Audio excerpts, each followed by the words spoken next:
Hello everyone.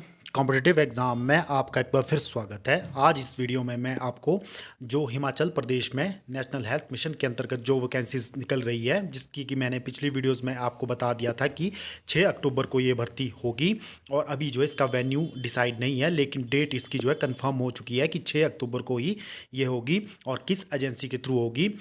जैसा कि आप देख पा रहे हैं कि जो ये new vision commercial escort services Shimla, इसके माध्यम से ये भर्ती होगी। कहाँ ये होगी, या शिमला में होगी या सिरमौर में होगी, ये बहुत जल्द आपको पता लग जाएगा। और इस वीडियो में मैं आपको बताऊंगा कि कितनी पोस्ट यहाँ पर रहने वाली है और किस किस के लिए कितनी पोस्ट है और क्या क्वालिफिकेशन रहने वाली है।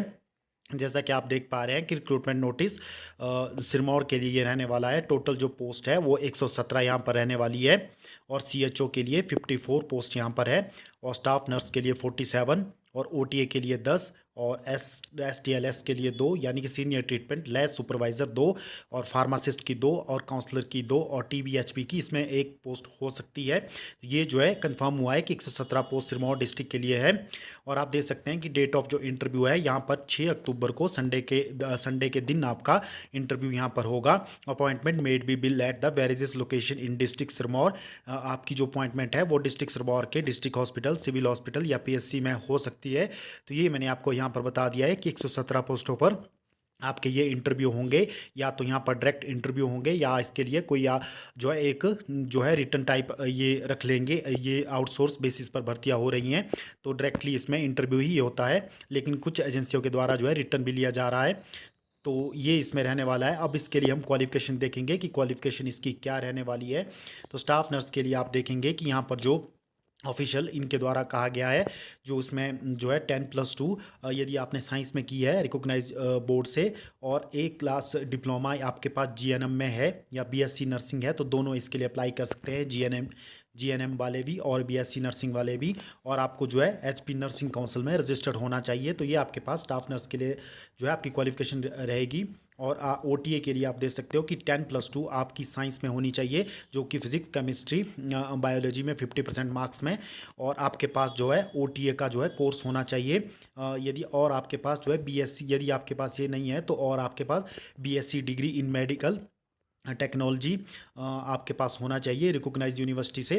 तो जो है और आपको जो है HP जो फार्मा पैरामेडिकल काउंसिल है उसमें आप रजिस्टर्ड होने चाहिए। तो ये आपके पास OTA के लिए क्वालिफिकेशन रहने वाली है। उसके बाद आप देखेंगे कि कम्युनिटी हेल्थ ऑफिसर के लिए, जिसपे कि आपके पास जो है BSc नर्सिंग होनी चाहिए विद उसके साथ जो है integrated certificate course community health में आपके पास होना चाहिए, या post basic BSc nursing degree from recognised institution, या और इसके अलावा जो है any candidate who have successfully completed BSc nursing या post basic BSc nursing from recognised university with additional 6 month bridge course, यानी कि 6 मंथ का कम्युनिटी हेल्थ में जो है यदि आपने ब्रिज कोर्स कर रखा है तो आप कम्युनिटी हेल्थ के लिए जो है एलिजिबल होंगे।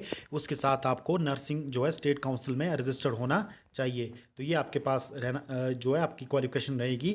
और फार्मासिस्ट के लिए आपके पास 10+2 विद साइंस में रहेगा और डिग्री और डिप्लोमा आपके पास फार्मेसी में होना चाहिए और आप जो है फार्मेसी काउंसिल में रजिस्टर्ड होने चाहिए। तो ये आपकी फार्मासिस्ट के लिए रहेगी।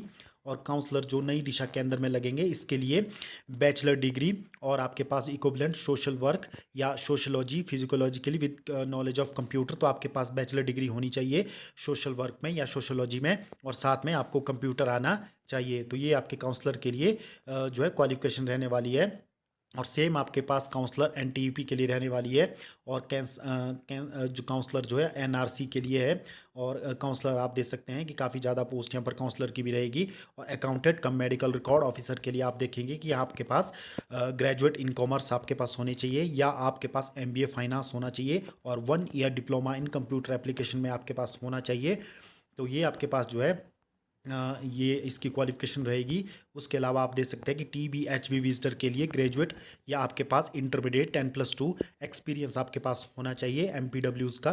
तो ये इसके लिए आप अप्लाई कर सकते हो या डायरेक्ट इंटरव्यू दे सकते हो। और डिस्ट्रिक्ट एपोडोलॉजिस्ट के लिए MBBS या BDS या विद MPH या MD कम्युनिटी मेडिसिन में आपके पास होना चाहिए। और CLMC मैनेजर के लिए आपके पास ग्रेजुएट इन जो है हॉस्पिटल मैनेजमेंट में आपके पास होना चाहिए।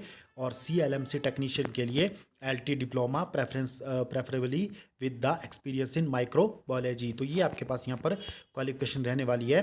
और अब हम यहाँ पर सैलरी देख लेते हैं कि आउटसोर्स बेसिस पर ये भर्ती हो रही है, तो आपको जो है सैलरी इस बार कितनी मिलेगी। तो स्टाफ नर्स के लिए मैंने आपको पहले भी बताया है कि 16,118 रुपये आपको मिलेंगे, और इससे अभी एक्सक्लूड करके इसमें जीएसटी एक्सक्लूड होगा, तो 16,188 अभी आपको जो सैलरी दी जाएगी।